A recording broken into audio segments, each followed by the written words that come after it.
Advocate Vasant തെങ്ങമ്പള്ളി, ഇവിടെ ഇതാ ഈ പറയുന്നത് പോലെ കശ്മീരിലെ വിഘടനവാദ ഗ്രൂപ്പുകൾക്ക് അവിടെ സ്വാധീനം ഇല്ലാതെ ആകുന്ന ഒരു സാഹചര്യം ഉണ്ടാകുന്നു.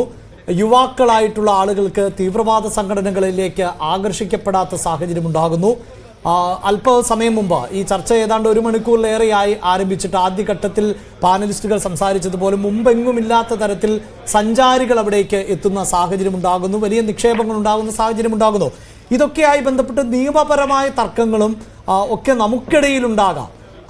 നമ്മളെ പരസ്പരം വീണ്ടും തമ്മിലടിപ്പിക്കാനുള്ള അവസരമായി മുതലെടുക്കാനുള്ള ശ്രമമാണ് നടന്നത് എന്ന് വേണമല്ലോ ഈ ഭീകരാക്രമണത്തിൽ നിന്ന് മനസ്സിലാക്കാൻ. പ്രത്യേകിച്ച് അവിടെ ഈ ജാതിയും മതവും ഒക്കെ വിഷയമാക്കി മാറ്റുമ്പോൾ അങ്ങനെയെങ്കിലുമൊക്കെ തർക്കിച്ച് തമ്മിലടിക്കാം എന്നായിരിക്കാം അവർ പ്രതീക്ഷിച്ചത്.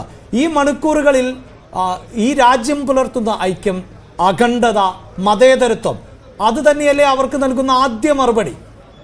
തീർച്ചയായും ശ്രീ അഭിലാഷ്, 2 കാലിൽ എണീറ്റ് നിൽക്കാൻ ശക്തിയില്ലാത്ത, ഭക്ഷണത്തിന് പോലും ഭിക്ഷ യാചിക്കേണ്ട ഗതികേടുള്ള ഒരു രാജ്യം പാകിസ്ഥാൻ നമ്മുടെ മണ്ണിൽ രക്തം പൊടിക്കാൻ വേണ്ടി ഇറങ്ങി പുറപ്പെട്ടിട്ടുണ്ടെങ്കിൽ അതിന് കൃത്യമായി മറുപടി കൊടുക്കണം.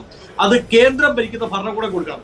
ആ ഭരണകൂടത്തിനൊപ്പം ആ മറുപടി കൊടുക്കുന്ന കാര്യത്തിൽ ഏതറ്റം വരെയും പരിപൂർണ പിന്തുണയുമായി രാജ്യത്തെ പ്രതിപക്ഷ കക്ഷികൾ ഒന്നാകെ, പ്രത്യേകിച്ച് കോൺഗ്രസ് ഉണ്ടാവും. അത് പ്രസിഡന്റും ഞങ്ങളുടെ പാർലമെന്ററി പാർട്ടി ലീഡറും രാജ്യത്തിന്റെ പ്രതിപക്ഷ നേതാവുമായ ശ്രീ രാഹുൽ ഗാന്ധിയും രേഖപ്പെടുത്തിയിട്ടുണ്ട്. അതിൽ യാതൊരു വിട്ടുവീഴ്ചയുടെയും, യാതൊരു രാഷ്ട്രീയ നിറത്തിന്റെയും, യാതൊരു കൊടിയുടെ നിറത്തിന്റെയും രാഷ്ട്രീയം ഉണ്ടാവില്ല. ഞങ്ങളെ സംബന്ധിച്ച് അതിനേതറ്റം വരെയും ഭരണകൂടത്തിനൊപ്പം നിൽക്കുക എന്നതിനപ്പുറത്ത് മറ്റൊരു ചോയ്സ് ഞങ്ങൾക്കില്ല, നിങ്ങൾക്കില്ല.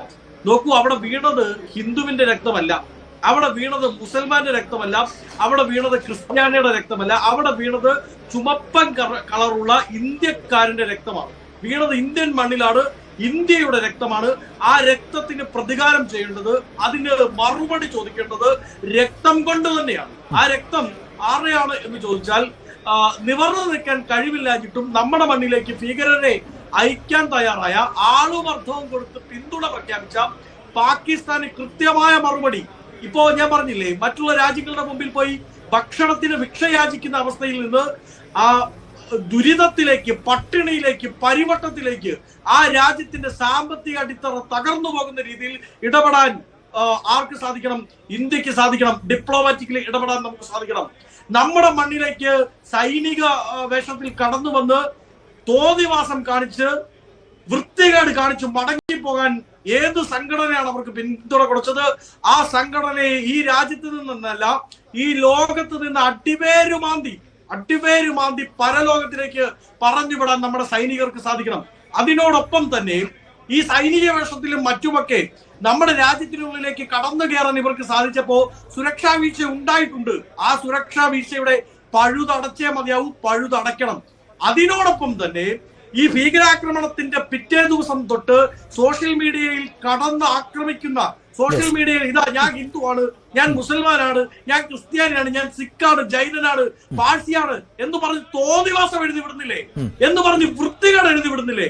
അവരെ നിയന്ത്രിക്കാൻ സാധിക്കണം, അവരെ അഴിക്കുള്ളിലാക്കാൻ സാധിക്കണം. കാരണം ഈ കടന്നു വന്ന പാകിസ്ഥാൻ. പക്ഷേ അപ്പോഴും അഡ്വക്കേറ്റ് വസന്ത്, അതൊക്കെ തുച്ഛമാണ്.